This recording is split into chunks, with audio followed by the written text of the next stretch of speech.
Okay. Well, I had a video of, but I guess. I'm going to inform you about the legalization of marijuana in Colorado. There has been many controversy over legalizing marijuana over these past decades, but now it's been slowly gaining, I guess, more freedom in some states. There's some basic facts that maybe you guys may have not known. Marijuana was actually legal in California. It was the first state, but it was only used for medicinal purposes. That's about it. Then in 2012, 2 years ago, both Washington and Colorado both legalized it, both medicinally and recreationally. But Colorado was the first state to actually open shops that actually sold marijuana to people. In 2000, Colorado, this is the history of how it legalized. Voters approved of an amendment that approved medical marijuana patients and their caregivers if they possess marijuana, meaning that they're protected by law if they have marijuana. Now, to be considered a caregiver, you had to be someone who's at least 21 years or older, and you had to agree to assist with the person who wanted to buy marijuana, and you had to have at least your ID and not being convicted of a felony at least over 10 years.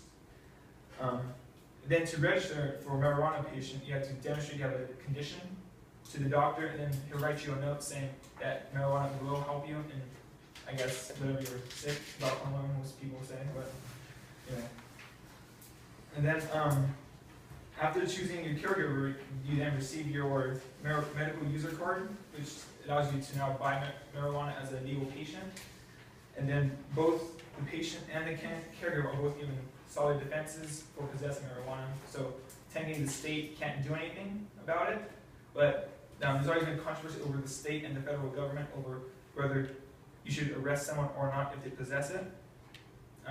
There have been instances where, I guess police officers were confused of whether to arrest and take the marijuana away from the person because the federal government says one thing, but since the state has its own rules, they didn't know which one to follow by.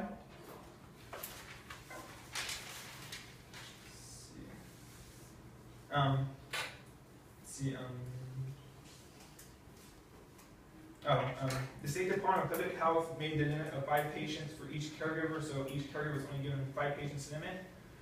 Many people thought that was unfair because they figured it was kind of impossible to spread marijuana throughout the whole state. So in 2009, there's a lawsuit saying that that was kind of unfair because the people weren't heard. So they ended up rejecting that amendment, and they proposed that there's no limit now. So it gives many people to one caregiver at one time. And then after that, in 2012, they later approved it for recreational use. I had some graphs and stats, but now there's basically graphs saying that teens who used it, that were putting great risk, were increasing throughout the years, but later in these past couple years, like 3 years ago, there's been a decrease lately, but there's been more teens now using it more than ever. But the graphs are kind of 2009, so it's kind of old. I'm pretty sure 2014, which was 5 years later, I'm pretty sure there'd be a huge increase in Colorado by now because it's legal now. Okay, yeah. So as I was saying, there's been conflict between the state marijuana legalization and the Controlled Substance Acts, which made state officials unclear of what to do. So, yeah, I already mentioned about that. There's been 2 doctrines that have only gave some answers, but they weren't really sure what it was. It was both the 10th Amendment and the Supremacy Clause. The 10th Amendment basically states that power is given to the federal government and is given to the federal government and is given either to the people or the state. And the Supremacy Clause is that the U.S. Constitution, federal statutes, and U.S. treaties are the supreme law of the land, meaning whatever that is, they have to obey by it.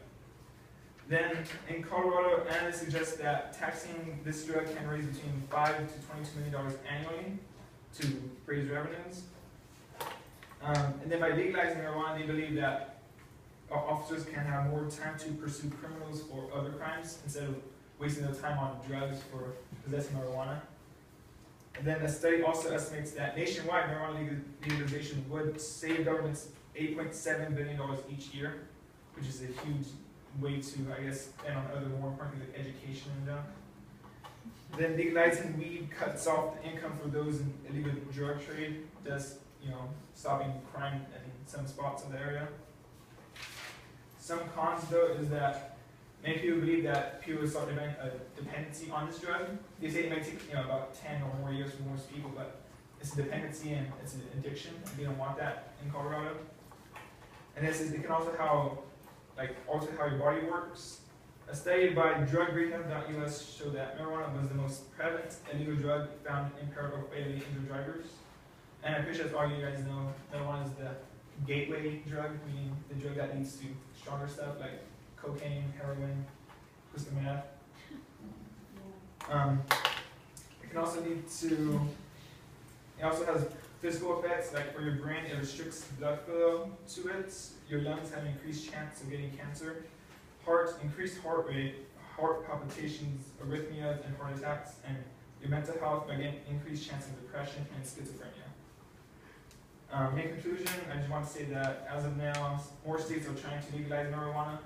Alaska is so far the closest one right now. It's third state to legalize it. And then I heard that Louisiana is also looking into it now to legalize it as a whole. So in the future, maybe 50 years from now, I'll say most states will start legalizing marijuana to the point. It might probably be controversial to do most of it, but I believe it's going to be legal.